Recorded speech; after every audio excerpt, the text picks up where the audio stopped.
Alors, pour notre extraction de miel, ici, on prend un cadre, donc un cadre bien bâti qui est rempli de miel. Donc, on voit bien chacune des alvéoles sur le cadre qui sont bien remplies de miel et scellées par un opercule. Donc, l'opercule est un petit bouchon de cire qui vient sceller le miel à l'intérieur de l'alvéole et le garde au bon taux d'humidité dans les conditions optimales de préservation. Donc, il n'y a aucun danger de fermentation, de perte, etc.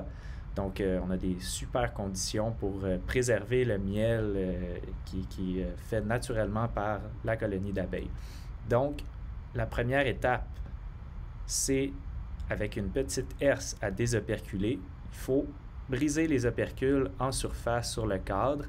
De cette façon-là, on va pouvoir avoir accès au miel à l'intérieur des alvéoles. Donc, Malika ici est en train de désoperculer le cadre. Elle va mettre les petits bouchons de cire avec un peu de miel collé avec l'opercule, évidemment, dans un baril pour récupérer plus tard et en faire des produits.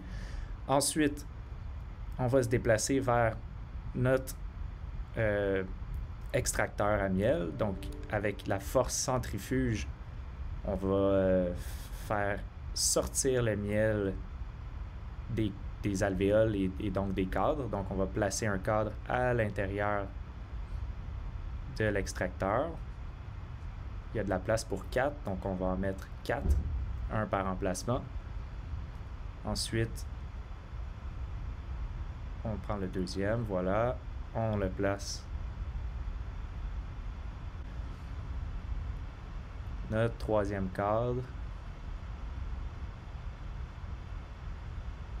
Et le quatrième va être soigneusement placé.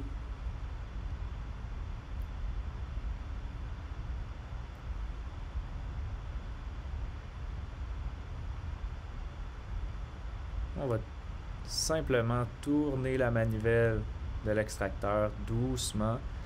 Pas besoin d'aller trop vite, on va y aller de façon graduelle. Puis avec la force centrifuge, le miel va être projeté vers les parois extérieures. Il va couler le long de l'extracteur, donc de la centrifugeuse, jusqu'en bas, dans la chaudière.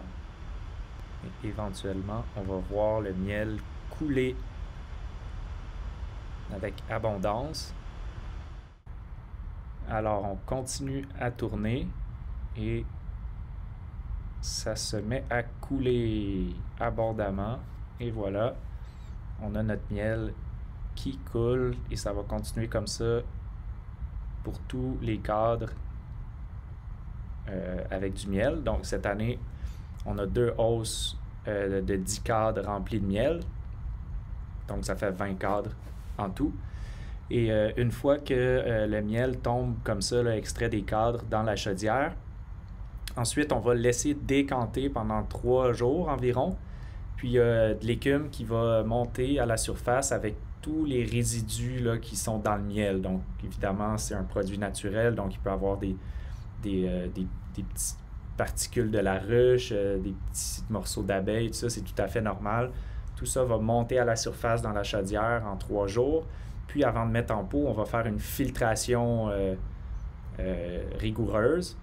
On va enlever l'écume à la surface, on va faire couler dans le filtre et on va mettre dans nos pots qui ont été stérilisés, bien entendu. Puis ça va être prêt à consommer directement après.